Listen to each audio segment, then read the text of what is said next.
ఒకవేళ సరెండర్ చేస్తే వాళ్ళ పిల్లవాడిని వాళ్ళ ఇంట్లో పెట్టుకొని పోలీసులను పిలిపించి అప్పచెప్తారు. అప్పజెక్షను మీ ఇల్లా నా ఇల్లా? రోడ్డు మధ్యలో పోలీసులు నాకాబందీ చేసి వెహికల్స్ని చెక్ చేస్తున్నప్పుడు అప్పా జంక్షన్లో బండి భగీరథ పోలీసులకు చిక్కిండు. ఇది మా పోలీసులు నాకు చెప్పింది. నిజంగానే అతన్ని సరెండర్ చేసేది ఉంటే అతను ఎక్కడున్నాడో అక్కడికి ఈడ మా అబ్బాయి ఉన్నాడు, మీరు వచ్చి పోలీసులు ఇతన్ని సరెండర్ చేసుకోండి అని చెప్పిండ్రు అనుకోండి, అప్పుడు మనం సరెండర్ అనుకోవచ్చు. రోడ్డు మధ్యలో పోలీసులు అతన్ని కస్టడీలోకి తీసుకొని మేము అరెస్ట్ చేసినామని పోలీసులు చెప్తుంటే నేను పోలీసుల మాట నమ్మాలనా లేకపోతే రాజకీయ నాయకుల మాట నమ్మాలనా? మీరు చెప్పండి.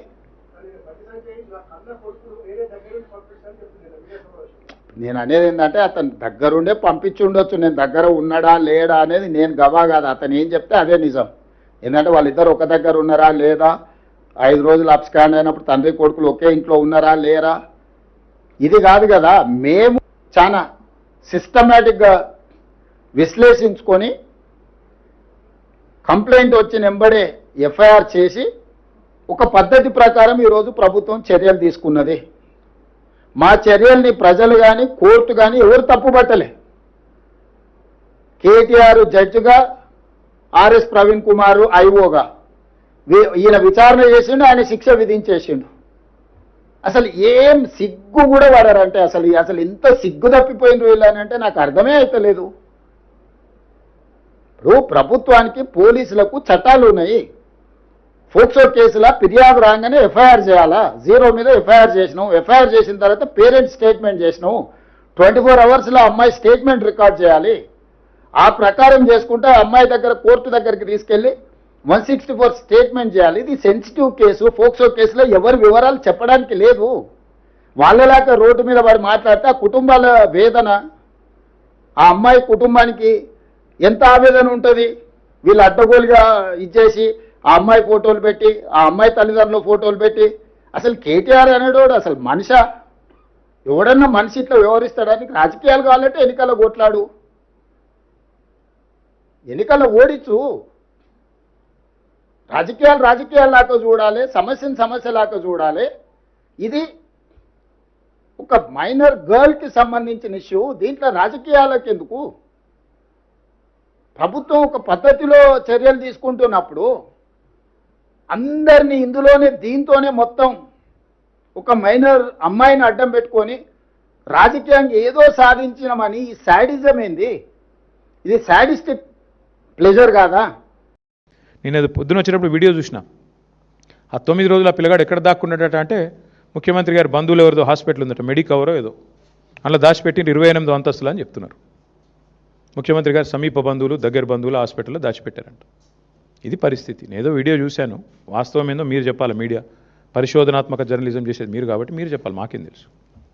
ఇవాళ ప్రభుత్వంలో ఉన్నది కాంగ్రెస్ పార్టీ, కేంద్రంలో అధికారంలో ఉన్నది భారతీయ జనతా పార్టీ. ఈ అంశం మీద మీరు ఒక్కటి దయచేసి, మేము మీడియాను కూడా ఈ విషయంలో మీరు ఏమనుకున్నా సరే, మీరు కూడా కళ్ళు చెవులు ముక్కు అన్నీ మూసుకున్నారు 4 రోజులు. అసలు ఒక స్క్రోలింగ్ కూడా వేయలేదు మీడియా. సిగ్గుపడాలి తెలుగు మీడియా. జాతీయ మీడియాలో వచ్చేదాకా తెలుగు మీడియా కనీసం సోయి కూడా లేదు. ఇంత సీరియస్ వైఖరి మీద, ఇంత సీరియస్ విషయం మీద అసలు ముఖ్యమంత్రి, కేంద్ర మంత్రి తోడు దొంగల మాదిరిగా ఇద్దరు తోడు దొంగలే. ఒక మైనర్ బాలిక మీద అఘాయిత్యం జరిగితే ఈ రాష్ట్రంలో కంప్లైంట్ తీసుకోవడానికి పోలీసులు నిరాకరించారు. ఎవడండి ఈ రాష్ట్ర హోంమంత్రి? ముఖ్యమంత్రి గారు కాదా? ఆ అమ్మాయిని సతాయించి, తల్లిదండ్రులను సతాయించి 6 గంటలు పోలీస్ స్టేషన్లో కూర్చోబెట్టి వేధించి చివరికి కౌంటర్ కేసు పెట్టించారు. ఎవరు పెట్టించారండి ఈ రాష్ట్రంలో? వాస్తవం ఏంటి అసలు? ఆ మైనర్ బాలిక, ఆమె మీద జరిగిన అఘాయిత్యానికి సంబంధించి వాళ్ళ తల్లిదండ్రులకు చెప్పి బోరుమని ఏడిస్తే నిందితుని పట్టుకోవాల్సింది పోయి 9 రోజులు రాచమర్యాదలు చేసి కాపాడిన వెధవ ఎవడు? నేను అడుగుతా ఉన్నా ఈరోజు.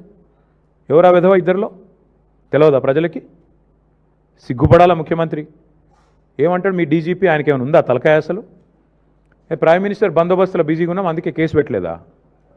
ప్రైమ్ మినిస్టర్ బందోబస్తు వచ్చినప్పుడు మొత్తం నేరస్తులందరికీ హాలిడే ఇస్తారా? 3 రోజులుగా సంపుకొనరబోయ్ అని చెప్పి మొత్తం రేవంత్ రెడ్డి గారు చెంచల్ కూడా బ్యాచ్మేట్స్ అందరికీ చెల్లరేగమని చెప్తారా? ఏం చెప్తున్నావు నాకు అర్థం కాదు. సిగ్గుందా అసలు ప్రభుత్వానికి? మేము 10 రోజులు మౌనంగా ఉన్నాం. ఎక్కడ ఒక అమ్మాయి విషయం కదా, సెన్సిటివ్ విషయం కదా అని మౌనంగా ఉన్నాం. ఇవాళ ముఖ్యమంత్రి మాట్లాడిన మాటలతో నోరు విప్పక తప్పని పరిస్థితుల్లో నేను మాట్లాడుతూ ఉన్నా. అసలు మెదడు ఉందా ఆయనకి? లేదా వడదెబ్బకి ఏమైనా చిన్న మెదడు కూడా చితికిపోయిందా? ఏం మాట్లాడుతున్నాడు ఆయన? నాకు అర్థం కాదు. ఏదో మా బావమ్మరి దీంట్లో ఏదో దొరికినాయి అంటాడు. పెట్టు కేసు ఎవడొద్దన్నాడు ఆయన నిన్ను? ఏం దొరికినాయి? నీ ఎక్సైజ్ సూపరింటెండెంట్ చెప్పింది కదా, అందులో ఏం దొరకలే, ఏం లేదురా నాయన అని. నువ్వేమైనా ప్లాంట్ చేయబోయినట్టున్నావు. మీ వాళ్ళకి చెప్పేది ఆడ ఇరికియమని చెప్పినట్టున్నావు. అది ఇరికేయలేకపోయాను. నేనేం చేస్తా దానికి? నేనేమంటున్నా అంటే ఇంత చిల్లర రాజకీయం మంచిది కాదు. 9 రోజులు ఒక పాక్సో నిందితుని నీ దేశంలో ఎక్కడైనా వదిలిపెట్టినరా? ఎందుకు నీకు అంత అండర్స్టాండింగ్ ఏంది మీ ఇద్దరికి? నీకు ఎందుకు భయం? ఒక నిందితుడిగా చూడాలా? వారు ఎవరైతేందా ఎందుకు కాపాడినామని అడుగుతున్నా ముఖ్యమంత్రిని. చివరికి ఏం జరిగిందండి వాస్తవం? కేసు రిజిస్టర్ చేయడానికి భయం, మీడియాలో రాయడానికి భయం. ఎవడు చేస్తున్నాడు ఈ మేనేజ్మెంట్ అంతా? నువ్వు నీ ఫ్రెండ్ కాదా? నీ ఫ్రెండ్ ఆర్ఎస్ బ్రదర్స్ కాదా ఇద్దరు మీరు? ఇది వాస్తవం కాదా? మీడియాకు ఫోన్లు చేసి బతిమలాడింది వాస్తవం కాదా? రాయకండి దండం పెడతా అని మీడియా రాయని మాట కూడా వాస్తవం కాదా? ఇవన్నీ కాదండి. 9 రోజులు ఒక నిందితుడిని దాచిపెడితే ఇంకొక సామాన్యుడైతే ఊకుంటారా పోలీసులు? వాళ్ళ తల్లిని తండ్రిని తీసుకొచ్చి పోలీస్ స్టేషన్లో కూర్చోబెట్టారు. అంటే ఇక్కడ కేంద్ర మంత్రి కాబట్టి స్పెషల్ ఎక్సెప్షనా? అంటే నువ్వు రేపు చేయి, మర్డర్ చేయి, ఏమైనా చేయి, కేంద్ర మంత్రి కొడుకైతే మేము ముట్టుకోమనా? రేవంత్ రెడ్డి ఉన్నాడు మా దోస్తు కాబట్టి కాపాడుకుంటామనా? చివరికి దిక్కులేక నేను హైకోర్టుకు సల్యూట్ చేస్తున్నా. బెయిల్ కోసం ప్రయత్నం చేసిండ్రు మీరు, అది రాకపోతే సచ్చినట్టు నువ్వు అరెస్ట్ అంటావు, ఆయన లొంగుబాటు అంటాడు. ఇద్దరు డ్రామాలు, తోడు దొంగలు. సిగ్గులేదు ఇంకా మాట్లాడడానికి. ఆ అమ్మాయి కాదు, ఇవాళ రాష్ట్రంలోని అమ్మాయిలందరూ, మహిళలందరూ మీ మొహం మీద ఉమ్ముతున్నారు. సిగ్గులేదు ఈ ప్రభుత్వానికి అని.